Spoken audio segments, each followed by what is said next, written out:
In 1955, Marguerite Burt went to Ethiopia to teach girls and boys to be community nurses and sanitarians at the Haile Selassie I Public Health College and Training Center in the ancient city of Gondar. It was a 3-year odyssey that opened up a whole new world to her, one which she would come to share with the people of Albany, Georgia. Stella Davis, a native of Albany, collected objects that showed the artistic expression of the people in the countries to which she was assigned as a member of the United States Diplomatic Corps. Her last assignment was Ethiopia.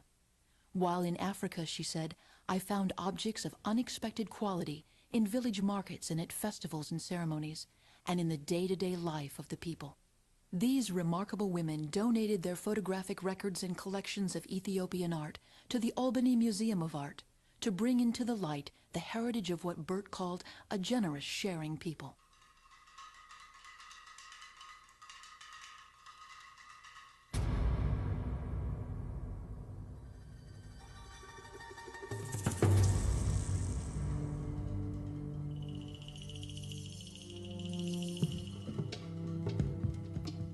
Ethiopia and its art are not familiar subjects in the Western world. Deriving its name from the Greek term meaning land of the burnt-faced people, it is a poor country where more than 80% of the population are engaged in mainly subsistence farming. Ethiopia is a land of extraordinary natural beauty. Located in the northeast corner of Africa just above the equator, it is a land of mountains and valleys, lakes, rivers, and waterfalls. Its high plateaus and deserts both protected and isolated most of its population through the ages. Local traditions indicate the ancient capital of Aksum was founded by the descendants of Solomon and Sheba. Today, Ethiopia represents a rich mosaic of people who speak any one of 80 different languages. The towns, villages, and monasteries of Ethiopia are sanctuaries of ages past. This rich and diverse heritage is reflected in the art of its people. Ethiopia has a long and still flourishing tradition of painting, which is strongly influenced by Byzantine art.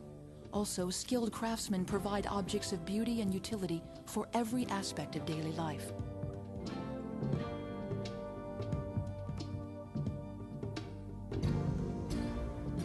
One of the strongest influences in Ethiopian art is Christianity, though traces of Jewish and Islamic faiths are also present. First coming to Ethiopia in the 4th century AD, Christianity unified the ethnically mixed and multilingual kingdom. Crosses play an important role in the life of Ethiopian Christians. In the 15th century, after turning back the tide of Islam, Emperor Zara Yaqub decreed that all Christians had to wear a neck cross, a custom still practiced today. Crosses may be of the equal armed Greek style or of the Roman style. Even the Star of David can be seen in some designs. Larger hand crosses carried by priests are presented to members of the community to be kissed as a gesture of devotion. They are made of iron, brass, silver, or wood.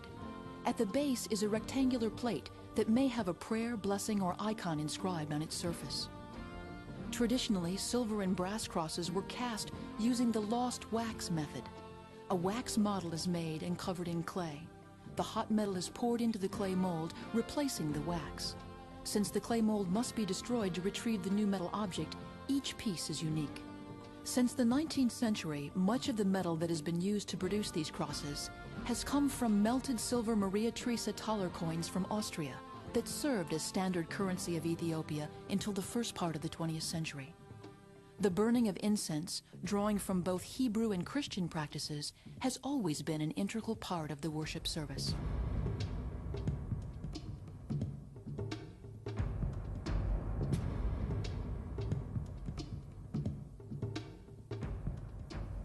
Painting was introduced to Ethiopia by way of illustrated Bibles and other religious texts brought by Syrian, Armenian, and Egyptian missionaries when Christianity first arrived in the northern part of the country. The traditional painting style can be traced back to those illuminated manuscripts and has changed little since the Middle Ages. After this style of painting was introduced, it was adapted to reflect values unique to Ethiopia. For a short time in the 17th century, Roman Catholic missionaries asserted their influence around the ancient city of Gondar. Through new books and pictures, they brought new influences to the local art of illustration. The traditional style is characterized by simple, flat figures with pronounced wide eyes, outlined in black and filled with vibrant basic colors. By the 19th century, artists began to add more secular scenes to their repertoire.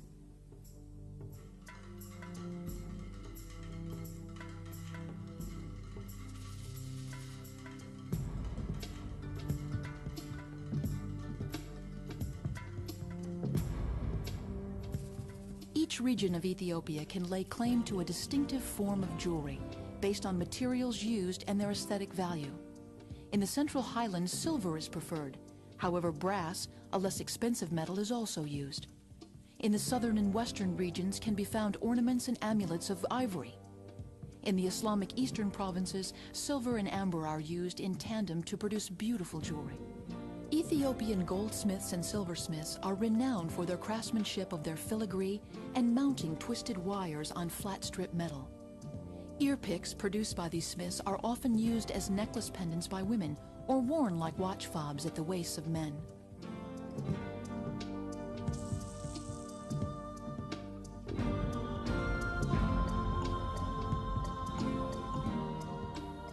One of the more common scenes in the countryside is water being carried in huge thick-walled pots or gumbos. These ceramic vessels are made with 3 handles for securing the pots to the backs of the women who carry them. Red and black hand-built clay pots are still made in the traditional fashion, dating back well before recorded history. Coils of clay are stacked on top of each other, then allowed to dry. Once the pot is half dry, it is often rubbed with a mixture of red soil, water, and oil. It is then placed in the sun to bake. To strengthen the pots, they are commonly fired in an open kiln, fueled with wood, straw, leaves, and sometimes cow or donkey dung. This method does not always ensure that the clay is hardened thoroughly, so the pots tend to be short-lived. Occasionally, pottery is decorated with raised, incised, punched, or impressed patterns around the neck and shoulders.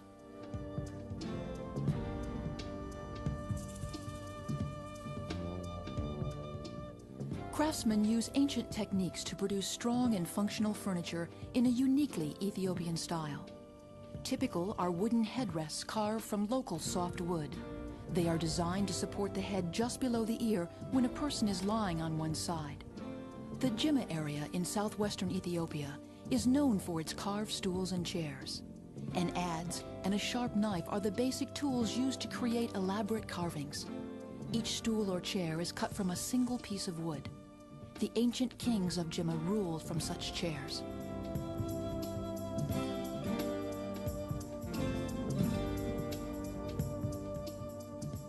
Basket making in Ethiopia is exclusively women's work. Baskets are used to store and serve food, such as injera, the Ethiopian staple flatbread. The most common baskets are woven, and though their shapes and designs have great beauty, they are functional as well as decorative. Baskets from the eastern region of Harar are renowned for their bright contrasting colors, so much a part of Harari life. These beautiful objects are regarded as the finest baskets in the country. They are made using the coil technique. A bundle of dried grass is wrapped with threads of grass or straw and bound together in a spiral to create a variety of basketry forms with geometric patterns woven into the coils.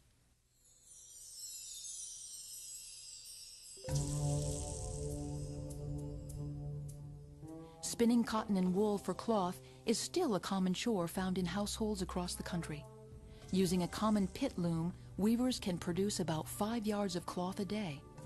The traditional dress for women in the highlands of Ethiopia is the kameez, a long, full-sleeved cotton gown that is often embroidered at the neck cuff and hem.